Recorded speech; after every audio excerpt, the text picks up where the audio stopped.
Hi everyone, I'm Andy, the CTO of ANS, and today I'm going to talk through what we call the landscape. And the landscape is really all the choices that you have with respect to infrastructure and platforms on today's market, because things are starting to change, people are starting to adopt cloud and cloud-enabled hosting. I think it's really key to talk about where the right place is for your applications moving forward and some of the choices that you have. So I think it's first to determine the different types of applications that we have. And the first type of application that a traditional organisation has can be referred to as what's called a second platform application. Now, these second platform applications are ones, we saw this era start to begin early 90s, and these were really applications that were designed for what we call client to server. And they are scale up in nature. And what that basically means is you want to serve more users, you basically add more CPU, more memory. And your traditional players here, like you've seen for years, will be your SAPs, your Oracles, and your Microsofts, for example. Every enterprise organisation has got, in some cases, hundreds, if not thousands of these types of applications, and they're not going anywhere for the minute. So they've got a particular kind of characteristic that we know really well, and they've been around for 15 to 20 years. But you've also got these new third platform type applications that are starting to become prevalent. And these are more built for mobile to cloud. This is what we call cloud or mobile native applications. And they're really good for modern digital business. Things like IoT, things like social business, big data, you name it. There's a load of modern application architecture is completely changed as you move from second to third. These are actually usually scale-out applications, and applications that are elastic by nature, which makes them really malleable to be able to run in multiple locations. You're starting to see containerization here as well, whereas this is traditional virtual machine operating system base. The third platform starts to use a lot of serverless architectures. It starts to a lot of use of platform as a service, and it starts to use containers, so maybe things like Docker, things like Kubernetes, of how you manage Docker containers. So you start to see brand new architectures, some brand new names over here. Some of these vendors are already making a massive change into the third platform, and you're going to start to see some of these names as well actually adapt for the modern era. You've also got SaaS applications. Now, with respect to SaaS, third platform incorporates lots of SaaS as it is, but for all intents and purposes of a user consuming applications, they've got traditional applications, modern cloud native applications, and they consume things directly via SaaS as well. So that's kind of the application landscape and the really easy way to put that. Now, with respect to change management on these applications, for example, these will operate under a traditional ITIL-based model. Human-centric, we've known it and had it for years, large service management-based process, lots of change procedures, change authority boards and change advisory boards, for example, and they will go through. And the challenge with second platform applications is really they don't lend themselves to being changed particularly often because they were built to last. They were built to last for years, and we've got enterprise organisations that have been running some applications for 15, 20, 25 years, and they've served the business really well. But when you start to talk about third platform apps, this is really ITIL based, for example, organisations are looking for competitive advantage, and they're looking for new ways to actually circumvent some of this process and actually start to release their application functionality and the software functionality much faster. So over here we see some brand new, or sort of born in the last 5 years, processes. Things like DevOps, things like continuous, and things like agile development methodologies work really well over in the third platform space. Now, there's lots of other ones in here as well that we can talk about, but in reality, that's probably where we are today with respect to operational procedures and applications. Now, when we get to infrastructure and platforms, we've got various different options now of where we can put these applications. And the first one, the commonly deployed one, the one that we all know and we're used to, is what we call dedicated infrastructure. Now, dedicated infrastructure, the most popular form today is what we'll call converged infrastructure, or even hyper-converged infrastructure more modernly.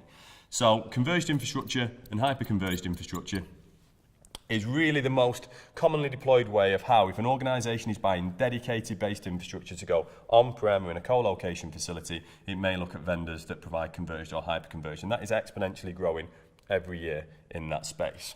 The next pillar, I would say, is private cloud. Now, some people might think, why have you brought private cloud out? Private clouds are a different operational model.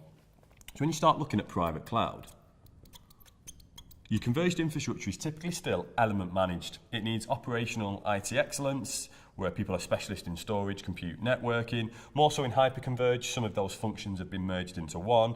But on a private cloud, you expect things to be automated because you're using cloud methodologies. So things like self-service and things like automation, for example.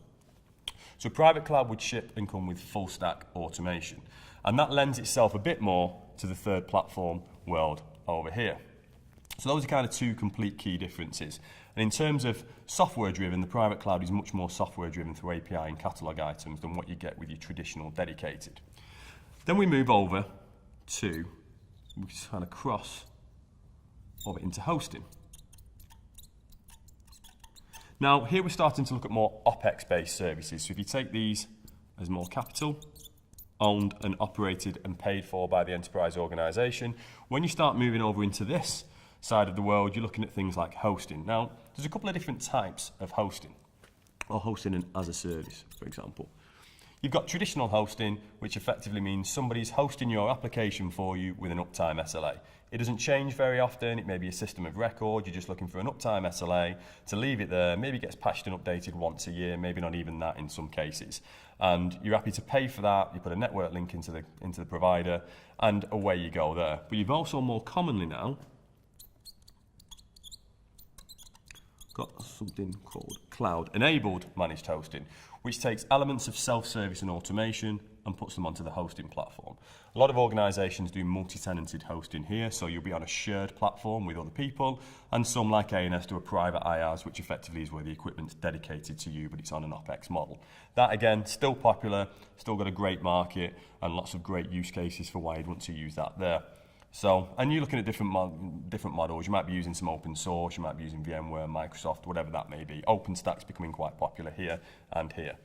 And then we get into the big gorillas, which effectively, draw that one a little bit bigger, here are your hyperscalers. And when I'm talking hyperscalers, I mean your hyperscale public cloud providers. And from an ANS perspective, these are AWS and Azure. Now, these guys will give you unprecedented scale. The scale that these guys can do, the global reach, the access to services, they're brilliant for building your third platform applications. And lots of organizations now are looking at how do they adopt hyperscale technology in their enterprise to build and generate and build software and applications in third platform methodologies. But these are traditionally more OpEx based. So if you start to look at where they're suited, dedicated architecture is really good for low change rate and really good for what you have today. Your platform 2 applications are really good for, lend themselves well to an ITIL-based model. Your private cloud is, again, dedicated to you, but really good with high change rate. So if you're looking to adopt things like DevOps, these are really good. I think it's fair to say that depending on the hosting provider that you use, this is good with both change rates. You can have a traditional hoster that would do low change rate second platform, high change rate DevOps, building software. It's fair to say both. It's ITIL and DevOps. And it's probably the same is true of the hyperscalers as well, but where they really lend themselves really well is high change rate. So effectively, if you're looking to develop DevOps, elasticity, global scale, and these are the real guys that can do global scale and elastic nature, pay per minute, the truly OpEx models where you pay for what you use and you can literally start them with nothing. A lot of enterprise organizations are using this now. Now, what this basically means is if you kind of take what's delivered via SaaS over here, which may be something like Office 365, it may be Salesforce, for example. If you take the user and where they're going to access their applications, now we're talking about how do we connect all these environments together. In the past, it was all coming from here, predominantly, with SaaS starting to become prevalent in the last decade. It was all coming from here. But we've got organizations now that are effectively consuming certain amounts of the workloads here, certain amounts from a private cloud, some from hosting, some from hyperscalers, and some directly consumed from SaaS. So now what we're really looking for is a really intelligent network, how we connect all of that together. Yeah, and this is where the network must now be incredibly intelligent.